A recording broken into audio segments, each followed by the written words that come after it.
biopic. Joining us now is Beverley Lyons, who is an entertainment reporter. Very good morning, Beverley. Morning to you, David. How are you doing? Yeah, good, thank you. Happy Easter. Happy Easter to you. Thank you very much. The eggs are rolling in the background. I should jolly well hope so. Right, so, shall we talk about this biopic, Back to Black? This is the Amy Winehouse biopic. What news?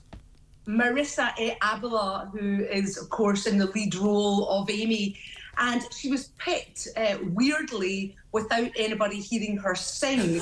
Now, I know it seems like an odd one, but she obviously had the look and the other skills that the directors were looking for. So she has now come to the fore singing in the first clip of Back to Black, which of course will be out very soon. And it tells the story of Amy's troubled life and her addictions and leading up to her death. And fans are not that impressed by the Amy Winehouse singing that she does. So it's not dubbed, it's her doing it live, and they're saying it's a bit like bad karaoke. Now, the thing comes from 50 Shades director Sam Taylor-Johnson, so you would expect it to be of a certain quality. I don't know if you're a fan of 50 Shades of Grey or not. Do you know, but, it's passed me by, I have to say. Oh, really? Yeah, I know Dr. Renee. Work, that's all I do. Oh, God. Yeah. Sorry, carry on. Well, you're missing out. You know, life in many ways. I don't know how raunchy this is going to be. We've also got, Blake Fielder Sybil, the oft-troubled relationship that she had in real life, and that's Jack O'Connell playing it. Eddie Marsden playing her father, Mitch. I actually, I encountered Amy quite a few times when she was alive. I had the privilege of interviewing her. One time she was really nice to me. Another time she was irritated. Blake's Fielder Sybil had been locked up, and she called me the C word. We won't go into that. No, but let's not go into that. No, but yeah, I mean, I think, look, it's going to be a very interesting one to watch, and perhaps a cautionary tale. Very much her own woman, and she did her things. Is it a cautionary tale? Can you reverse something like that? She appeared to be embroiled in a lot of things from the off. Yeah, absolutely. I mentioned this story just a minute ago. Perhaps you'd like to just expand on it. This is in a number of newspapers this morning, an interview with Jonathan Ross, which horrified us. Jonathan Ross has revealed he sometimes showers less than once a week, saying he has no reason to bother when he doesn't do any exercise. His wife, Jane Goldman, also often goes for days without showering. The worst bit, I thought, he was on holiday for 2 weeks, didn't shower, and thought it was okay to jump in a swimming pool. Yeah, this is pretty gross, actually, and to tell the rest of that story about the swimming pool, he actually got to the point where he was smelling so much and he couldn't erase it, he said, from just jumping out the pool, that he realised one of his armpits... I think it's... Carry on. He shaved off the armpit hair on just that one armpit and left the other armpit, which is pretty minging. He's not the first celebrity to have announced that they don't shower that frequently. I think way back, Brad Pitt said that, he preferred his bodily footprints and left things up to about a week. Jonathan Ross seems to have extended that quite a bit. Oh, no, Bob Geldof, never. He said he never bathed or showered. How much of this, just with your experience, how much of this is attention-seeking and for the limelight? Because these make great headlines, but actually, is there any, how does this progress the human race? Well, I think, if he wants to get an advertising deal with a fantastic, soap company or a deodorizing company, then he's on the right track. But and you do ask the question, I mean, when was the last time we saw a headline, a positive headline? Is this a positive headline with Jonathan Ross? I'm not so sure. It certainly got the tongues wagging. I tell you what, it doesn't make me particularly keen to meet less if he's going to be a bit stinky. I don't know if you've been before. It puts me off. I would agree totally. Now, let's move to the royal family. It's a very difficult time for the royal family, as we know, with Kate and the King as well. We know the King is attending an Easter service. He's going to stay away, I believe, from the public for his own health, and I completely understand that. And, of course, at the same time, someone else pops up, as, of course, she would. Meghan Markle has popped up.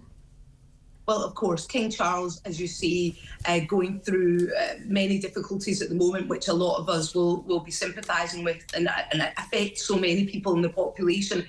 As you said, Easter Sunday, he will be turning up. He'll be at the Sunday service, but maintaining a safe distance, as one would expect. You know, you don't want him sort of being contaminated by anybody who may risk his illness getting worse. Having said that, yes, Meghan Markle has popped up with her American Riviera Orchard brand. Now, what is this, I hear you ask? Well, in much the same way as we've had maybe Goop from Gwyneth Paltrow, now it's Meghan's turn to offer a homeware brand, something that also will be selling vegan candles, kitchenware, pet deodorizer, tablecloths, napkin rings, a whole load of lifestyle items. Now, this is going to be a very interesting one because Meghan Markle's image is very much that she has placed herself as a spokesperson for people who can't afford things, the underprivileged. Where is this brand going to fit in with things? Is it going to be in the upper echelons of society? Is it going to be unaffordable to many? She's going to have to be very careful here on the branding. Clearly, she is going to be using her brand name, the royal connections. That gives everything a bit of finesse. I'm sure, despite the fact they've sort of cut themselves off from the royal ties, there's still very much an implicit connection there. So I think it will be definitely one to watch. It may mean, of course, that she and Harry will not have to depend on the finances from Netflix and other ventures. So maybe they'll stop talking about... Well, one can only hope they'd stop talking. Talking of Netflix, now, there are many people this Easter who, for whatever reason, are sitting at home, or indeed maybe people want to take time out. Just give us some ideas, because I've just started watching this series on Netflix called The Gentleman. It is incredible. I love it, actually. And I know some people have said, oh, you know, I'm not going to add any spoilers in. There could be, you know, further perils maybe if the main man in question, who's played by Theo James, and is, you know, he's an attractive guy. He's an aristo who basically finds out, I don't think we're spoiling anything by saying this, he's inherited his father's estate. He who's a bit of a delinquent brother, who's takes lots of substances and things like that. They've inherited a marijuana farm of their lordship, their big estate, and it's all about the tales of them getting out of situations and having run-ins with gangsters and all that kind of thing. Some people have said that it could have a further dimension if he had a family to worry about, you know, because he's acting almost like a sole guy, apart from his brother. But maybe if he had children, it would add a bit of further drama. Some people want a wee bit more romance from it. Who knows? I've only watched, as you have, maybe about 4 of the eight episodes. So we may see romance. If we don't see romance, perhaps that could be something that could come into a second series of it. It comes from Guy Ritchie's film of the same name that he did in 2020. That had big name stars in it. You know, it had Hugh Grant, Matthew McConaughey.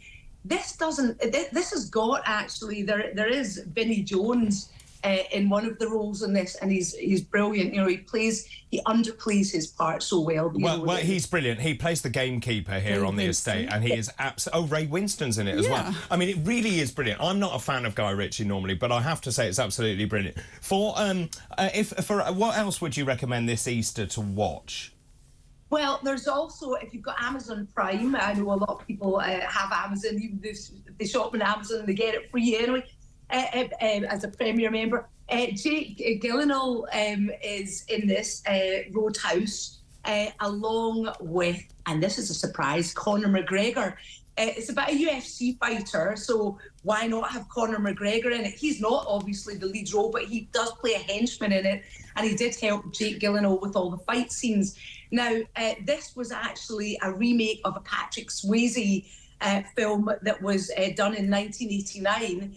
And again, this is about a bouncer for, as you would imagine, a roadhouse that's in the US, and it sees all sorts of comings and going, but a lot of action. And Conor McGregor's great on it, which begs the question, where's he going to appear next? You know, he's following in that whole kind of line of things. Arnold Schwarzenegger started the whole sportsman turned star thing, but you could see him in Jason Statham movie. You know, there's a whole load of different things as well. So that's great. This Town is another one. If you're a fan of Peaky Blinders, This Town is about to start on BBC on Sunday. 9 o'clock. It's going to be replacing the Death in Paradise slot at 9 o'clock. So that much missed. And so we're going to get that. It's set in the 80s. It's set in Birmingham.